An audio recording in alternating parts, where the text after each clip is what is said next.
মাননীয় স্পিকার, এখন চলছে রাষ্ট্রপতির ভাষণের উপর আলোচনা।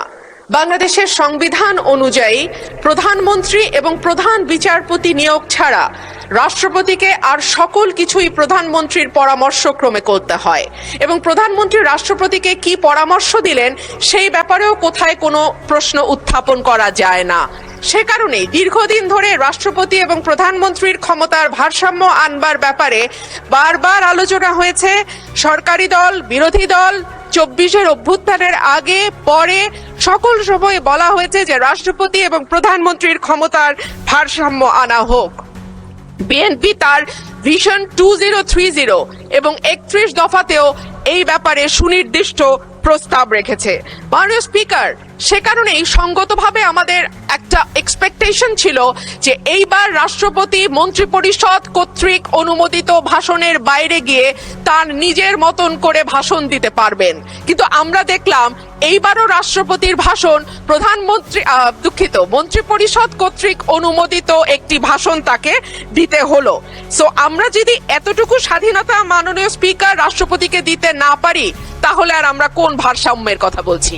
যাই হোক মাননীয় স্পিকার, আমার বক্তব্যের শুরুতেই আমি ধন্যবাদ জানাই মহান রাব্বুল আলামিনের দরবারে, যিনি আমার এই কঠিন যাত্রাকে সহজ করে দিয়েছেন। আমি তারপরে ধন্যবাদ জানাই আমার অসংখ্য নেতাকর্মী যারা নানানভাবে বঞ্চিত হয়ে ভয় ভীতির মধ্যে দিয়ে আমার নির্বাচন করেছে, দল থেকে বহিষ্কার হয়েছে, কিন্তু তারা আমাকে ছেড়ে যায় নাই। তাদের সকলের কাছে আমি কৃতজ্ঞ। মাননীয় স্পিকার, আমি আরো ধন্যবাদ জানাই বিএনপিকে আমাকে মনোনয়ন না দেবার জন্যে। আমাকে মনোনয়ন না দেওয়ার কারণেই আমি বুঝতে পেরেছি বাংলাদেশের টেকনাফ থেকে তেতুলিয়া কত লক্ষ মানুষের ভালোবাসা, দোয়া, সহযোগিতা আমার পাশে ছিল। একটা দলীয় গণ্ডির মধ্যে থেকে নির্বাচন করলে এটা বুঝবার সৌভাগ্য আমার হতো না। মাননীয় স্পিকার, আমি গভীর শ্রদ্ধার সঙ্গে স্মরণ করি দেশনেত্রী, 3 বারের সাবেক প্রধানমন্ত্রী বেগম খালেদা জিয়াকে, যিনি আমাকে স্নেহ দিয়ে রাজনীতিতে এনেছিলেন এবং আমি বিশ্বাস করি তার অপূর্ণতা এই সংসদে কোনো দিন পূরণ হবে না। মাননীয় স্পিকার, হাজার মানুষের আত্মত্যাগ, তার ফসল হচ্ছে আজকের এই সংসদ। এই মানুষগুলো কারা যাদের আত্মত্যাগের বিনিময়ে আমরা আজকে কেউ মন্ত্রী, কেউ এমপি, কেউ সরকারি দল, কেউ বিরোধী দল হয়ে এসে সংসদে বসেছি? মাননীয় স্পিকার, তাদের স্বপ্ন কি ছিল? তারা জানতো তাদের এই আত্মত্যাগের বিনিময়ে তারা কিন্তু কেউ মন্ত্রী হবে না, এমপিও হবে না। তারা ছিল সাধারণ মানুষ, একেবারে খেটে খাওয়া সাধারণ জনগণ বাংলাদেশের।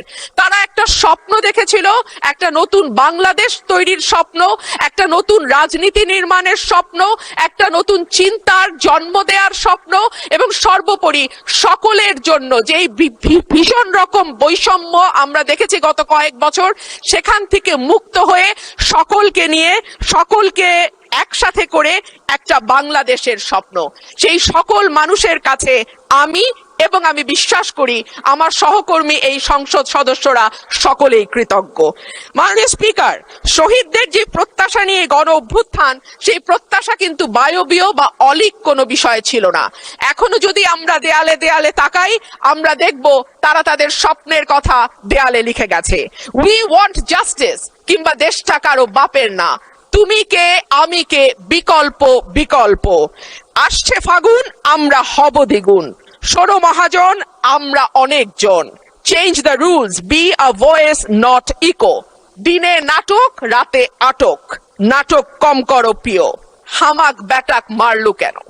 এমন হাজার প্রশ্ন, লক্ষ জিজ্ঞাসা। এই লড়াইটা কেবল একটা সরকার পরিবর্তনের লড়াই ছিল না মাননীয় স্পিকার। যেই কথাটি আমি বলেছি, একটা স্বপ্ন, একটা নতুন বাংলাদেশ, সকলকে নিয়ে সকলের বাংলাদেশ গঠন করবার একটা স্বপ্ন নিয়ে এই গণ অভ্যুত্থান হয়েছিল। মাননীয় স্পিকার, আমরা স্বপ্ন দেখেছিলাম ধর্ম, বর্ণ, জাতিগোষ্ঠী বা লৈঙ্গিক পরিচয়ের ভিত্তিতে কাউকে অপর বা আদার করে দেয়া হবে না। মাননীয় স্পিকার, আমি খুব বিনয়ের সাথে বলি, এই আন্দোলনের সম্মুখ সারিতে ছিলেন নারীরা। এক ঝাঁক নতুন প্রজন্মের তরুণ মুখ আমরা পেয়েছিলাম। সেই নারীরা 1 বছর পার না হতে হারিয়ে গেলেন কেন 7 জন নারী সাংসদের এই সংসদে, সেই প্রশ্নটা আমি আপনাদের কাছে রেখে যাচ্ছি। মিছিলের সামনের সারিতে নারীর প্রয়োজন হয়, পুলিশের টিয়ার শেল লাঠিচার্জের সামনে নারী ঢাল হয়ে দাঁড়ায়। অস্থির সময় নারীর সাহায্য ছাড়া পার হওয়া যায় না, আর সবকিছু যখন ঠিক হয় তখন নারী হয়ে যায় ট্রোলের বস্তু। নারীর পোশাক, নারীর চেহারা, নারীর কথা, নারীর হাসি সবকিছুই তখন হাসির খোরাকে পরিণত হয়। মাননীয় স্পিকার, আমি আপনার মাধ্যমে আজকে সংসদে আরেকটি কথা বলে যাই।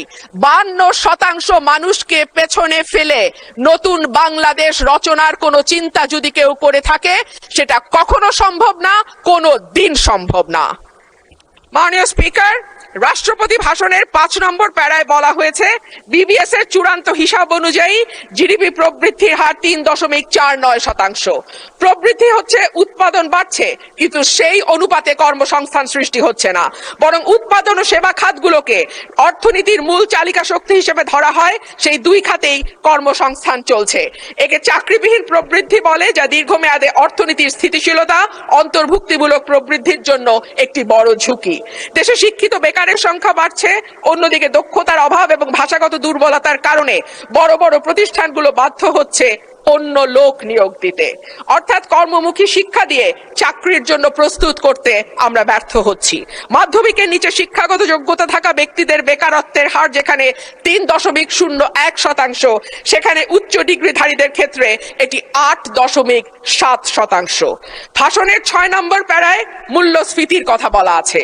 বিবিএস এর সর্বশেষ হিসাব অনুযায়ী চলতি বছরের ফেব্রুয়ারি মাসে দেশের খাদ্য মূল্যস্ফীতি দাঁড়িয়েছে 9.30%, যা গত 13 মাসের মধ্যে সর্বোচ্চ। উচ্চ খাদ্য মূল্যস্ফীতির কারণে বিশ্ব ব্যাংকের ঝুঁকিপূর্ণ দেশগুলোর লাল তালিকায় অলরেডি বাংলাদেশের নাম গেছে। এর সরাসরি প্রভাব পড়ে নিম্নবিত্ত এবং মধ্যবিত্ত মানুষের ওপর, যাদের মোট আয়ের 2/3 থেকে অর্ধেক পর্যন্ত খাবার কিনতেই চলে যায়। ক্রমাগত মূল্যস্ফীতি দারিদ্র বাড়ায়, পুষ্টিহীনতা তৈরি করে এবং আগামী প্রজন্মের মেধা বিকাশে সরাসরি প্রভাব রাখে।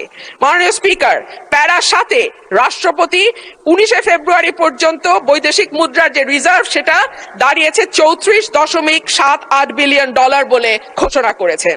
এই বৈদেশিক মুদ্রা আয়ের প্রধান খাত হলো পোশাক রপ্তানি। এরপর আছে প্রায় 1 কোটি প্রবাসীর পাঠানো রেমিটেন্স, বৈদেশিক ঋণ, ফরেন ডিরেক্ট ইনভেস্টমেন্ট বা FDI, বৈদেশিক অনুদান ইত্যাদি। একক শিল্প হিসেবে তৈরি পোশাক খাতের উপর অতিরিক্ত নির্ভরতা, বৈদেশিক ঋণ বেড়ে $113.51 বিলিয়ন হওয়া, FDI এর ক্রমাবনমন ইত্যাদিকে মোকাবেলা করতে হলে রফতানি পণ্যের বহুমুখীকরণ, বিনিয়োগ বান্ধব পরিবেশ তৈরি, বিদেশে দক্ষ শ্রমশক্তি প্রেরণের কোনো বিকল্প নাই। সম্প্রতি সিপিডির সম্মানীয় ফেলো প্রফেসর মোস্তাফিজুর রহমান বলেন, ভবিষ্যতে ঋণ পরিশোধের চাপ আরো বাড়বে, তাই এখন থেকেই আয় বাড়ানোর দিকে নজর দিতে হবে। রপ্তানি ও প্রবাসী আয়ের প্রবাহ শক্ত না হলে এই চাপ সামাল দেয়া সত্যিই কঠিন। পাশাপাশি হুন্ডি ও অর্থ পাচার বন্ধে কঠোর ব্যবস্থা নেওয়ার কথা বলা হয়েছে। গত 15 বছরে দেশ থেকে যে বিপুল পরিমাণ টাকা পাচার হয়েছে, যার পরিমাণ কেন্দ্রীয় ব্যাংকের হিসাব মতে $23,400 কোটি, সেটি ফেরত আনা না গেলে কিংবা ব্যাংক খাতে থাকা 6 লক্ষ কোটি টাকার খেলাপি ঋণের পরিমাণ কমিয়ে আনা না গেলে অর্থনীতির পুনরুদ্ধারের কোনো পরিকল্পনাই কাজে আসবে না। পাচারকৃত টাকার 75% যায় ওভার অ্যান্ড আন্ডার ইনভয়েসিং এর মাধ্যমে। গত 10 বছরে এই ওভার অ্যান্ড আন্ডার ইনভয়েসিং এর মাধ্যমে পাচার হয়েছে $68 বিলিয়ন। সুতরাং এই মিথ্যা ইনভয়েসিং বন্ধ করা না গেলে টাকা পাচারও বন্ধ সম্ভব নয়। মাননীয় স্পিকার, রাষ্ট্রপতি তার ভাষণে বাংলাদেশ ব্যাংক, রাষ্ট্রায়ত্ত ও বেসরকারি ব্যাংক, বীমা, আর্থিক প্রতিষ্ঠান ও পুঁজিবাজারের সঙ্গে সমন্বয়ের মাধ্যমে সার্বিক তদারকি উন্নতকরণ, আমানতকারীদের সুরক্ষা নিশ্চিত, খেলাপি ঋণ হ্রাসে গুরুত্ব দেওয়ার কথা বলেছেন। যে কোনো দেশে কেন্দ্রীয় ব্যাংক হলো আর্থিক প্রতিষ্ঠানের নিয়ন্ত্রক সংস্থা, এটি সরকারের ব্যাংক হিসেবে কাজ করে। দক্ষিণ এশিয়ার দেশগুলোর দিকে তাকালে দেখা যায় কেন্দ্রীয় ব্যাংকে প্রিন্সটন বা ক্যালিফোর্নিয়া থেকে PhD করা উচ্চ ডিগ্রিধারী মানুষজন, অভিজ্ঞতা সম্পন্ন লোকজন নিয়োগ পেয়েছেন। অন্যদিকে বাংলাদেশে নতুন সরকার গঠনের পর যিনি নিয়োগ পেয়েছেন, তিনি হলেন বিএনপির নির্বাচন পরিচালনা কমিটির সদস্য এবং একজন সোয়েটার ফ্যাক্টরির MD। মাননীয় স্পিকার, আমি আপনাকে অনুরোধ করব আমার সময় 2 মিনিট বাড়িয়ে দিতে। মাননীয় স্পিকার, একই ঘটনা আমরা বিশ্ববিদ্যালয়ের উপাচার্য নিয়োগের ক্ষেত্রেও দেখেছি। সবগুলো বিশ্ববিদ্যালয়ে দলীয় ভিসি প্রভিসি নিয়োগ দেয়া হয়েছে। দল করা দূষণীয় কিছু নয়, কিন্তু দল না করলে যদি নিয়োগ না হয় সেটা দুর্ভাগ্যজনক। দলদাস শিক্ষকদের হাতে